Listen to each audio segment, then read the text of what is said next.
Hello friends, എല്ലാവർക്കും finish കെയറിൻ്റെ പുതിയ വീഡിയോയിലേക്ക് സ്വാഗതം. നമ്മളിന്നൊരു ഡൈക്രാഫ്റ്റാണ് ചെയ്യാൻ പോകുന്നത്. അതിനുവേണ്ടി കേക്ക് വാങ്ങി കിട്ടിയിരുന്ന കാർഡ്ബോർഡും പിന്നെ ക്ലേയും പഴയ പിസ്തയുടെ ഷെല്ലും ഒക്കെ നമ്മൾ എടുത്തിട്ടുണ്ട്. ഫോം ഷീറ്റും ഒരെണ്ണം എടുത്തിട്ടുണ്ട്, ഒരു ഇച്ചിരി ഭാഗം മാത്രം. നമ്മൾ ആദ്യം ക്ലേ മിക്സ് ചെയ്യുന്നു. അതിന് മുമ്പായിട്ട് നമ്മൾ കാർഡ്ബോർഡിൽ ഒരു ചെറിയ ഡയഗ്രാം വരയ്ക്കുന്നുണ്ട്. ഡയഗ്രാം വരയ്ക്കുമ്പോഴത്തേന് എല്ലാവർക്കും മനസ്സിലാകും എന്താണ് സംഭവം എന്ന്. പിന്നെ വീഡിയോ ഇഷ്ടമാവുന്നവരുണ്ടെങ്കിൽ ലൈക്ക് ചെയ്യാനും ചാനൽ സബ്സ്ക്രൈബ് ചെയ്യാനും വീഡിയോ ഒന്ന് ഷെയർ ചെയ്യാനും മറക്കരുതേ. അപ്പോൾ ഇനി നമ്മൾ ഗ്ലൂ ഗൺ വെച്ച് ഓരോ പിസ്ത ഷെല്ലും നമ്മൾ ഒട്ടിച്ചു കൊടുക്കുകയാണ് ചെയ്യുന്നത്. ഒട്ടിക്കുന്നത് കാണുമ്പോഴത്തേനും എല്ലാവർക്കും ഒരുവിധം കത്തും, ഇതിനു മുമ്പ് കത്തിയിട്ടില്ലാത്തവർക്ക് കേട്ടോ. അപ്പോൾ അതിന് ഫുൾ നമ്മൾ വരച്ചിരുന്ന ഡയഗ്രത്തിന് ചുറ്റുമായിട്ട് ഒട്ടിച്ചൊട്ടിച്ച് കൊടുക്കുകയാണ്. ഒരിട പോലും വിടാതെ നമ്മൾ ഒട്ടിച്ചതിന് ശേഷം ക്ലേ എടുത്ത് ഇങ്ങനെ ഒരു രൂപമാക്കിയിട്ട് നമുക്കൊന്ന് ചെറിയ രീതിയിൽ കൈവച്ച് പരത്തി കൊടുക്കേണ്ടതായിട്ടുണ്ട്. അപ്പോൾ അതവിടെ ഇരിക്കട്ടെ. അതവിടെ ഇരുന്നതിന് ശേഷം നമുക്ക് ഒരു ടിഷ്യൂ പേപ്പർ അതിൽ ഒട്ടിച്ചു കൊടുക്കുക. നടുവിൽ മയിലാണ് നമ്മൾ ഉണ്ടാക്കുന്നത്. അപ്പോൾ അതിൻ്റെ വയറിൻ്റെ ഭാഗമൊന്ന് ഉയർന്നിരിക്കണമല്ലോ. അപ്പോൾ അതിനു വേണ്ടിയാണ് നമ്മൾ ടിഷ്യൂ പേപ്പർ വെച്ച് അങ്ങനെയൊന്ന് ചെയ്ത് കൊടുത്തത്. അതിനുശേഷം നമ്മൾ പരത്തി വെച്ചിരുന്ന ആ ക്ലേ എടുത്തൊന്ന് ഒട്ടിച്ചൊട്ടിച്ച് കൊടുത്തിട്ട് അതിൻ്റെ തലയൊക്കെ ഒരുവിധം ഒന്ന് സെറ്റാക്കി എടുത്ത് മുമ്പോട്ട് എടുത്ത് നിൽക്കുന്ന തലയും ചുണ്ടും ഒക്കെ ഒന്ന് സെറ്റാക്കി കൊടുക്കണം. തലയൊക്കെ എടുത്ത് നിൽക്കുകയാണ് ചെയ്യുന്നത്. ആ രീതി വേണം നമ്മൾ ഉണ്ടാക്കി കൊടുക്കാൻ. അപ്പോൾ അങ്ങനെ ആക്കിയിട്ട് ചുണ്ടും കൂടെ സെറ്റാക്കിയിട്ട് അതിന് ശേഷം നമ്മളിതൊന്ന് ഫെവിക്കോൾ വെച്ചൊന്ന് ഒട്ടിച്ചു കൊടുക്കുകയാണ്. അല്ലെങ്കിൽ കാർഡ്ബോർഡിൽ ഇത് ഒട്ടിയിരിക്കില്ലല്ലോ ക്ലേ. അപ്പോൾ അതുകൊണ്ട് നമ്മളതൊന്ന് ഒട്ടിച്ചു കൊടുക്കുക. അതിനുശേഷം വെറുതെ ഒന്ന് ക്ലേയുടെ പുറത്തേക്ക് ഒരു ഉറപ്പിന് വേണ്ടിയാണ് ഞാൻ ഫെവിക്കോൾ തേച്ചത്. അല്ലാത്ത പക്ഷം വെള്ളം തേച്ചൊന്ന് സ്മൂത്തിന് ചെയ്താൽ മതിയാകും. അപ്പം അതെല്ലാം കഴിഞ്ഞതിന് ശേഷം നമുക്ക് അതിൻ്റെ കണ്ണിൻ്റെ ഭാഗം ഒന്ന് അമർത്തി കൊടുക്കേണ്ടതായിട്ടുണ്ട്. കാരണം കണ്ണിരിക്കുന്നിടം കുറച്ചുകൂടി കുഴിഞ്ഞാണല്ലോ ഇരിക്കുന്നത്. എല്ലാ പക്ഷികളുടെയും ഉള്ള പോലെ അല്ല, മനുഷ്യരുടെ ആണെങ്കിലും അങ്ങനെയൊക്കെ തന്നെയാണല്ലോ. അതുപോലെ ചെയ്തതിന് ശേഷം നമ്മൾ ഒരു ട്യൂബ് പോലെ ആക്കിയിട്ട് കുറച്ച് ക്ലേ എടുത്ത് മാറ്റി വെച്ചിരുന്നത് വെച്ച് അതിന് കാലുണ്ടാക്കുകയാണ്. ഒരു കാല് മടക്കിയും മറ്റേ കാല് നിവർന്നുമാണ് നിൽക്കുന്നത്. ഇത് ശരിക്കും ഹാങ്ങിങ് ഡെക്കറാണിത്. അപ്പോൾ അതുകൊണ്ട് കാല് ഉറപ്പിച്ച് നിൽക്കണം എന്നൊരു കാര്യം നമുക്കിവിടെ ഇല്ല. അതുകൊണ്ടാണ് വലിയ കരുത്തൊന്നുമില്ലാത്ത കാല് നമ്മളിതിന് കൊടുത്തിരിക്കുന്നത്. ജസ്റ്റ് കാഴ്ചയ്ക്ക് വേണ്ടി തൂങ്ങിക്കിടക്കുമ്പം കാലൊന്നെടുത്ത് കാണാൻ വേണ്ടി മാത്രം. അടുത്ത കുറച്ച് കുഞ്ഞു ട്യൂബുകൾ എടുത്ത് നമ്മളതിൻ്റെ തലയുടെ മുകളിലായിട്ട് വെച്ച് കൊടുക്കുന്നുണ്ട്.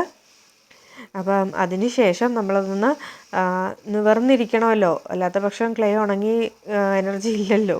അപ്പോൾ അതിനു വേണ്ടി ഒരു ചെറിയ അടപ്പെടുത്ത് അതിൻ്റെ അടിയിലായിട്ട് വെച്ച് കൊടുത്തിട്ട് വീണ്ടും കണ്ണിൻ്റെ ഭാഗം ഒന്ന് പ്രസ് ചെയ്ത് കൊടുക്കുന്നുണ്ട്. അത് വെള്ളം തൊട്ടിട്ടാണ് ഞാനിപ്പോൾ ചെയ്യുന്നത്. അപ്പോഴേ കുറച്ചുകൂടെ സ്മൂത്ത് ആവത്തുള്ളൂ. അതിനുശേഷം കഴുത്തൊക്കെ നമ്മളൊന്ന് സ്മൂത്ത് ചെയ്ത് കൊടുക്കണം. അതിനുശേഷം ചെറിയൊരു പേപ്പർ മടക്കെടുത്തിട്ട് വി എന്നൊരാകൃതിയിൽ മടക്കിയിട്ടാണ് ഞാനിത് ചെയ്ത് കൊടുക്കുന്നത്, തൂവൽ ഇരിക്കുന്ന കണക്കെ. അതിനുശേഷം നേരെ മടക്കിയിട്ടാണ് കാലിൻ്റെ വെട്ട് കൊടുക്കുന്നത്.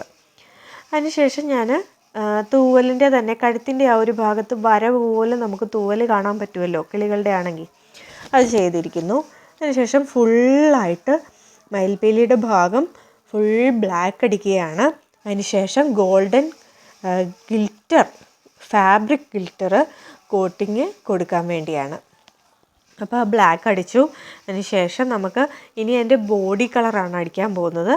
അത് പീകോക്ക് ബ്ലൂ തന്നെയാണ് ഞാൻ യൂസ് ചെയ്യുന്നത്. പീകോക്ക് ബ്ലൂ കൊണ്ട് അതിൻ്റെ ശരീരത്തിൻ്റെ ഭാഗങ്ങളെല്ലാം ഒന്ന് പെയിൻറ്റ് ചെയ്ത് നമുക്ക് എടുക്കേണ്ടതായിട്ടുണ്ട്. ഇതിന് പുറമേ നമ്മൾ ഗ്രീനൂടെ യൂസ് ചെയ്യുന്നുണ്ട്. ഏകദേശം ഒരു ഗ്രീനും ബ്ലൂയുടെ കലർന്നൊരു നിറമാണല്ലോ പീകോക്കിനുള്ളത്. അപ്പോൾ അതുകൊണ്ട് ഇതിന് ശേഷം ഗ്രീനും നമ്മൾ ഇതിനകത്ത് അപ്ലൈ ചെയ്യുന്നുണ്ട്. അപ്ലൈ ചെയ്യുന്ന വിധം വ്യത്യാസമുണ്ട്. അപ്പോൾ നമ്മൾ ഇനി അടുത്തത് കാലിനും ചുണ്ടിനും ഉള്ള നിറമാണ്. അതൊരുമാതിരി ഒരു ബ്രൗൺ കളറാണ്. ചെറിയൊരു ഗിൽറ്ററുള്ള പെയിൻ്റാണിത്. അപ്പം പീകോക്കിൻ്റെ നല്ല സാദൃശ്യമുള്ള പെയിൻറ്റുകളാണ് ഇതുള്ളത്. പിന്നെ ഇപ്പോൾ ഗ്രീൻ ഞാൻ പറഞ്ഞ പോലെ അപ്ലൈ ചെയ്യുന്നത് നമ്മുടെ പരന്ന ഒരു ബ്രഷിൽ ഇത്തരത്തിലൊന്ന് പരത്തിയെടുക്കുക. സത്യത്തിൽ ഇങ്ങനെ ബ്രഷുണ്ട്, നമ്മുടെ ഇവിടെ കിട്ടാത്തത് കൊണ്ടാണ്. ഇതിങ്ങനെ ഒന്ന് പരത്തി പിടിക്കുക.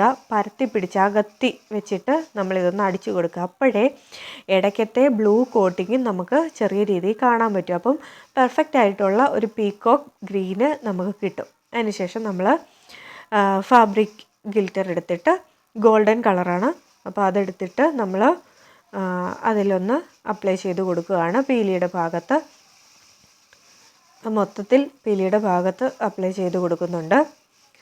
ഒപ്പം തന്നെ പീക്കോക്കിൻ്റെ പുറമേയും അപ്ലൈ ചെയ്യുന്നുണ്ട്. പീലിയിൽ അപ്ലൈ ചെയ്ത പോലെ തന്നെ അത്ര ഇതിലൊന്നും നമ്മൾ അപ്ലൈ ചെയ്യുന്നില്ല, ചെറിയ രീതിയിൽ മാത്രമേ പീക്കോക്കിൻ്റെ പുറത്തുള്ളൂ. അതിനുശേഷം ഫോം ഷീറ്റ്, ഗിൽറ്റർ ഫോം ഷീറ്റാണ്, അതെടുത്തിട്ട് നമ്മൾ അത് കുഞ്ഞായിട്ടൊന്ന് കട്ട് ചെയ്തിട്ട് ഈ ഗ്യാപ്പ്, പിസ്താഷെല്ലിൻ്റെ ഇടയ്ക്ക് വന്നിരിക്കുന്ന ഗ്യാപ്പിൻ്റെ ഭാഗത്ത് നമ്മളിത് ഒട്ടിച്ചു കൊടുക്കുകയാണ്. അപ്പോൾ കുറച്ചുകൂടി നല്ലവണ്ണം തിളങ്ങി കാണും. ഗ്രീൻ ആണെങ്കിൽ മയിൽപ്പീലിക്കുള്ള നിറമായതുകൊണ്ട് കുഴപ്പമില്ലാതെ ഇരിക്കും. അതിനുശേഷം പീക്കോക്ക് ബ്ലൂ എടുത്ത് പിസ്താഷെല്ലിൻ്റെ ഒരറ്റം, എല്ലാ പിസ്താഷെല്ലിൻ്റെയും ഒരറ്റത്ത് നമ്മളൊന്ന് ഷെയ്ഡ് ചെയ്ത് ഒരു ചെറിയ രീതിയിലൊരു 3 വരയിട്ട് കൊടുക്കുന്നുണ്ട്. എല്ലാ പിസ്താഷെല്ലിനും ഇത് കൊടുത്തു കഴിയുമ്പം നല്ലൊരു ലുക്കായിരിക്കും മയിൽപ്പീലിക്ക് വരുന്നത്. ഏകദേശം നമ്മുടെ ഒന്ന് സെറ്റായി. ഇനി നമുക്ക് കണ്ണാണ് ശരിയാക്കാനുള്ളത്. അതിനുവേണ്ടി ഞാൻ വൈറ്റ് കളർ എടുത്തിട്ടുണ്ട്. വൈറ്റ് വെച്ച് നമുക്ക് കണ്ണൊന്ന് സെറ്റാക്കി എടുക്കണം. കണ്ണൊന്ന് നല്ല രീതിയിൽ വരച്ചതിന് ശേഷം നമുക്ക് ഉള്ളിലെ കൃഷ്ണമണിക്ക് നമുക്ക് ബ്ലാക്ക് യൂസ് ചെയ്യാവുന്നതാണ്. ബ്ലാക്ക് യൂസ് ചെയ്ത് കഴിയുമ്പോഴേക്കും ഏകദേശം നമ്മുടെ മയിൽ സെറ്റായി. അപ്പോൾ ഡൈക്രാഫ്റ്റ് ഇന്നത്തേത് എല്ലാവർക്കും ഇഷ്ടപ്പെട്ടു എന്ന് ഞാൻ വിചാരിക്കുന്നു കേട്ടോ. അടിപൊളി സാധനമല്ലേ ഇത്? ഒന്ന് തൂക്കിയിട്ട് ഹാങ്ങിങ് ഹോം ഡെക്കറാണ്, ഡൈ ഡെക്കറാണ്, സൂപ്പർ സാധനമാണ്. എല്ലാവരും ഒന്ന് ട്രൈ ചെയ്ത് നോക്കണേ. ക്രാഫ്റ്റിംഗ് ഇഷ്ടമായെങ്കിൽ വീഡിയോ ലൈക്ക് ചെയ്യാനും ചാനൽ സബ്സ്ക്രൈബ് ചെയ്യാനും വീഡിയോ ഒന്ന് ഷെയർ ചെയ്യാനും ആരും മറക്കരുതേ. Thank you for watching my video. അടുത്ത വീഡിയോയുമായി ഞാൻ എത്തുന്നിടം വരെ ടാറ്റാ.